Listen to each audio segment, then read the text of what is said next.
Maxime, nouvelle défaite, malgré tout, tes garçons ont livré une très belle prestation, notamment cette première période.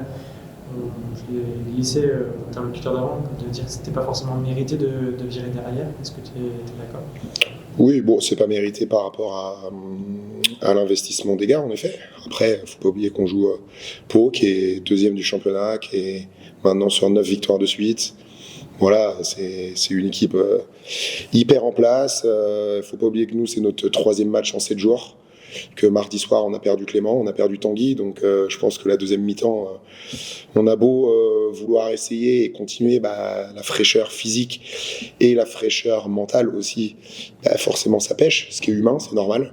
J'en veux pas forcément aux gars, même pas du tout. Et puis, voilà, tu essayes de livrer bataille contre une équipe en place avec 10 ou 11 joueurs. Puis voilà, quoi. Donc, pas grand-chose à dire.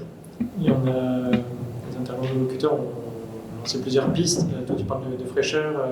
Paul nous a parlé de jeu sur demi-terrain qui vous a fait du mal. Oui, c'est un tout. En effet, c'est sur la deuxième mi-temps. J'enlève les 5 premières minutes de la reprise où là on revient avec de vraies bonnes intentions, mais dans le sens courir, on voulait vraiment un jeu sur tout le terrain parce qu'on savait que sur demi-terrain ça allait être dur de faire les différences dans les duels, dans tout ça, parce que déjà c'est une défense hyper organisée, et voilà. Et puis le fait qu'on manque de fraîcheur fait que ça allait être difficile de faire les différences, donc on voulait vraiment jouer dans le jeu de première intention. Mais voilà, ils nous ont bien ralenti. Et puis, du coup, leur défense, là, où ils ont beaucoup switché à la fin, sur la deuxième mi-temps, nous a vraiment fait ralentir. Donc, et puis après, on n'avait pas les ressources nécessaires pour créer des choses, quoi. Donc, comme l'a dit le coach avant, Michael, c'était un rouleau compresseur. Nous, on a joué jusqu'au bout, on a essayé jusqu'au bout. Mais voilà, c'est notre troisième match en 7 jours où on a perdu 2 joueurs mardi, quoi. Donc on peut pas trop en vouloir aux gars. Enfin, même pas du tout.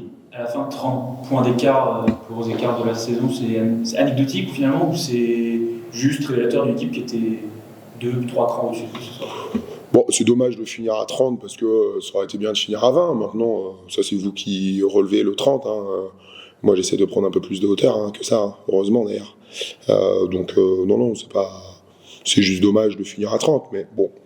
Tu joues face à un rouleau compresseur, nous on était vraiment au bout, et puis on le voit dans les situations de repli à la fin, on n'y est plus. Sur la première mi-temps, on va dire sur les 25 premières minutes, on arrive vraiment à contrôler leur rebond offensif, quand à la fin on se fait un petit peu détruire là-dessus, parce que fraîcheur mentale, fraîcheur physique, c'est un ensemble de choses qui fait que tu peux pas trop matcher sur 40 minutes face à cette équipe-là. Est-ce que tu peux faire un petit point sur l'infirmerie? Est-ce qu'il y a des garçons qu'on peut espérer revoir? On peut espérer revoir Tanguy. Quand, je sais pas. Clément, il va passer des examens demain. Donc on en saura plus demain. Greg, c'est fini. Qui ça? Greg, ça va être chaud, ouais. Je pense.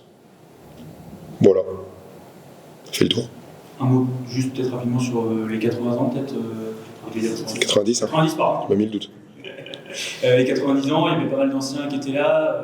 J'ai presque envie de dire c'est symbolique dans cette saison un peu compliquée finalement, même si le club a connu des hauts et des bas, le club a réussi à rester au niveau toutes ces années-là, et c'était symbolique de voir ces joueurs-là sur le parquet tout à l'heure. Après, c'est l'histoire du club.